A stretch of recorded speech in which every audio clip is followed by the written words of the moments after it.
ಮೂಲಂಗಿ ಪಲ್ಯ ಹೇಗೆ ಮಾಡೋದಂತ ತೋರಿಸ್ತೀನಿ.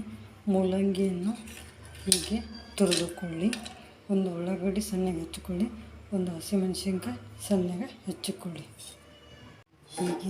ಹೀಗೆ ಹೆಸರಾಗಿ ತುರಿದುಕೊಂಡ ಮೇಲೆ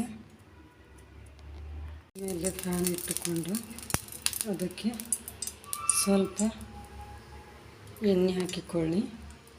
ಎಣ್ಣೆ ಕಾದ ನಂತರ ಸ್ವಲ್ಪ ಸಾಸಿವೆ, ಅರಿಶಿನ ಬೇಡ, ಆಮೇಲೆ ಹಸಿಮೆಣಸಿನ್ಕಾಯಿ ಚೆನ್ನಾಗಿ ಫ್ರೈ ಮಾಡಿ ಮೇಲೆ ಈರುಳ್ಳಿ,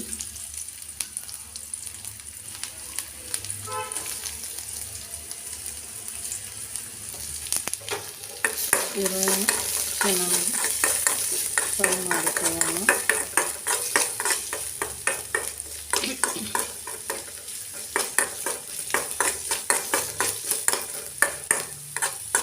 ಈರುಳ್ಳಿ ಕೆಂಪಗಾಗುವವರೆಗೆ ಫ್ರೈ ಮಾಡಿ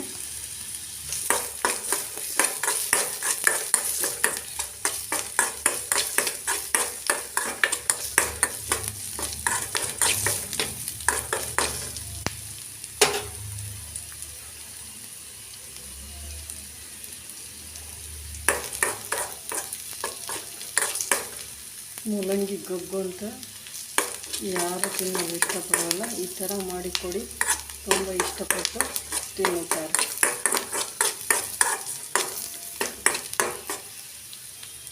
ಈರುಳ್ಳಿ ಕೆಂಪಗಾದ ಮೇಲೆ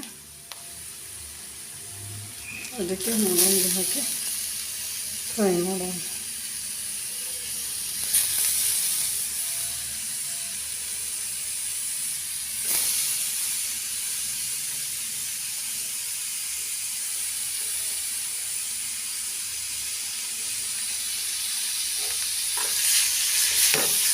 ಇದನ್ನು ಚೆನ್ನಾಗಿ ವಾಸನೆ ಹಾಕಿ ಹುರಿದುಕೊಳ್ಳಿ.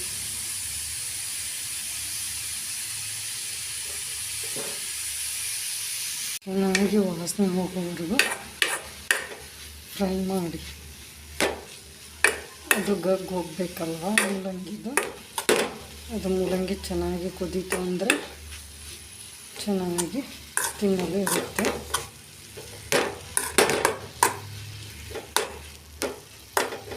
ಇವಾಗ ರುಚಿಗೆ ತಕ್ಕಷ್ಟು ಸ್ವಲ್ಪ ಉಪ್ಪು ಹಾಕಿಕೊಳ್ಳಿ.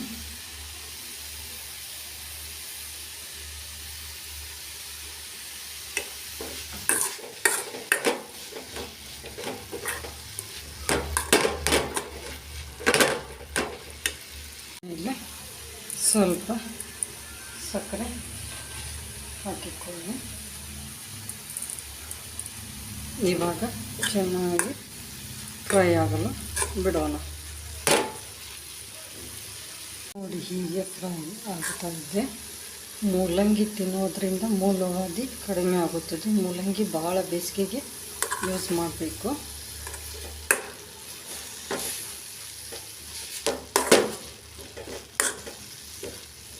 ನೋಡಿ, ಕಲರ್ ಚೇಂಜ್ ಆಯ್ತಲ್ಲ. ಇದಕ್ಕೆ ಬೇಕಂದ್ರೆ ಹಸಿ ಕೊಬ್ಬರಿ ಮೇಲೆ ಹಾಕಿಕೊಳ್ಳಬಹುದು ತುರಿದು. ಲಾಸ್ಟಿಗೆ ಸ್ವಲ್ಪ ಮಸಾಲೆ ಹಾಕಿ